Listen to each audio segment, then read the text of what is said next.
Hello, everyone. Well, I hope you're having a good day.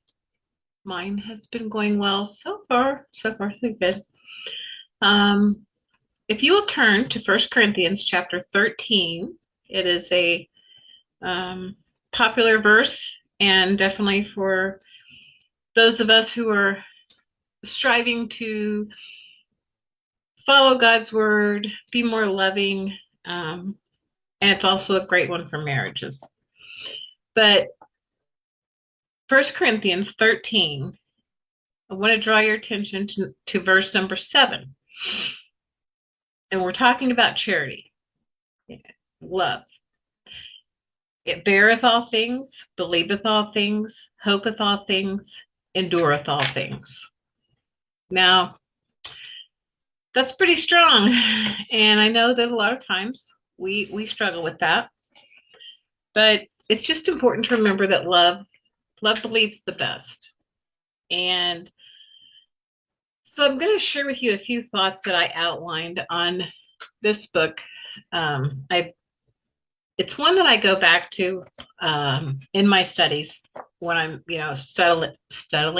studying different parts of the Bible, and especially when it's something to do with marriage or, relationships. And while they don't always use the KJV, um, some of the information that you can get from the book is good. I've It's been a help to me. So, talking about love leaves the best. And I really wanted to share this with you, those of you who have not read. And again, it is The Love Dare. It was featured in that movie, Fireproof, which is a pretty good movie. So, it's talking about in your heart, there's two rooms. I mean, obviously, there's a lot more than that. Our hearts are much deeper and more I almost said twisted, but actually, I guess that's the truth. If you look in the Bible, you can't. Their hearts cannot be trusted. So in your hearts, for this purpose, this lesson, they're talking about there are two rooms. There's the appreciation room, and that's where you go, and there's positive, encouraging things about your mate. Kind words, phrases that talk about all the good attributes that your man has, your husband has. Uh, you might have honest, intelligent, great sense of humor, hardworking, wonderful cook, beautiful eyes, just different things that you've discovered about your mate as you dated and have been together now as a man and wife. And when you think about these things, it just kind of makes you appreciate them all over again, your mate, when you dwell on those, when you think on those things. And usually a lot of that was written in your heart um, when you were dating or very early on in your relationship, because that's when we tend to see the best in everyone, but especially in our mates. They're on their best behavior. We see them with, rose colored glasses, where that new feeling of falling in love. And, you spend a good deal of time in that appreciation room because you're thinking about what a wonderful person they are. And you don't focus too much on the bad stuff. Now, there's another room, and they call it the depreciation room in this book. And unfortunately, it says you visit that one as well. And on these in this room are things that bother or irritate you about your spouse, things that you put thoughts, words, ideas, phrases that you put there during frustration, hurt feelings, disappointment of unmet expectations. It could be oh, broken trust, just any number of things. We're human. We all make mistakes. And so our rooms can be filled as well, ladies. Don't forget that. Uh, we're not little. perfect angels, though we might try to be. Um, Also, the list, there's like weaknesses, failures of theirs, bad habits, hurtful words, poor decisions. Those are things that are in this depreciation room, and your emotional injuries fester here. If you have something against your spouse, rightly or wrongly, you tend to dwell on it in this room instead of in the appreciation room.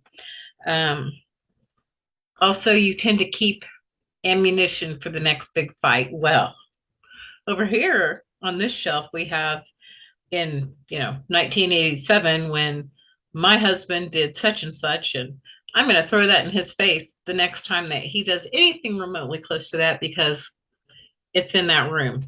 I haven't got rid of it. I haven't locked the door and thrown away the key.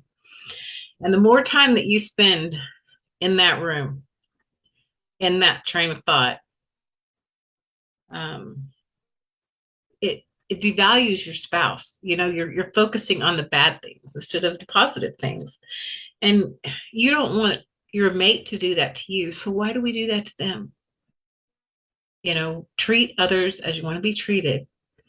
Got to remember the golden rule.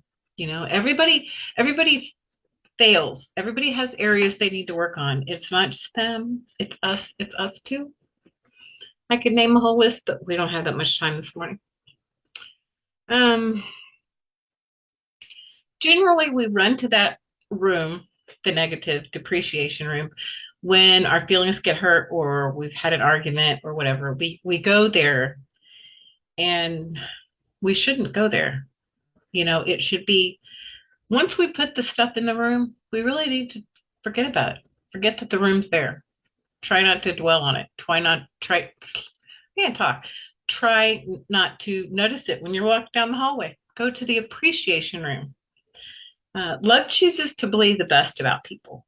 And remember, as we've said many, many times, and many people have said, love is an action.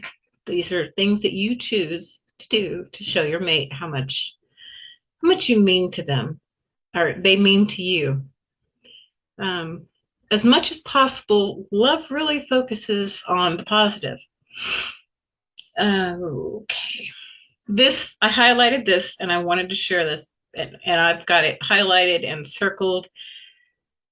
It's one of those ones that really, really spoke to me. Very simple, but the only reason that you should ever glance in the door of that depreciation room is to know how to pray for your spouse. Wow. That is that's a game changer for me. I had never thought of it that way, but we that's the only reason we should ever think on those things. Look at the negative aspects when we want to know how to pray for them, not criticize, not judge, not condemn, and not certainly not focus on or make it a bigger issue in the marriage than it might already be. They say you must develop the habit of reining in your negative thoughts and focusing on the positive attributes of your mate. And like I said, it was short, it was sweet, and I hope it, gave you something as well as it did me.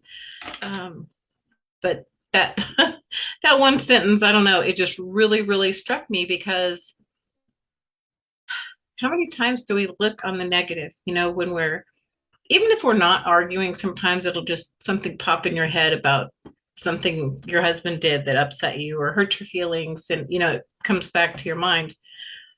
And the only time we really need to think about that stuff is when we're looking for different reasons that we need to pray for them and to ask God for help, for his help. Not only helping your mate in maybe areas that he has failed or might be lacking, but also especially asking God for help that we forget that room and lock it. and don't go back there and visit. We can't stay in that room and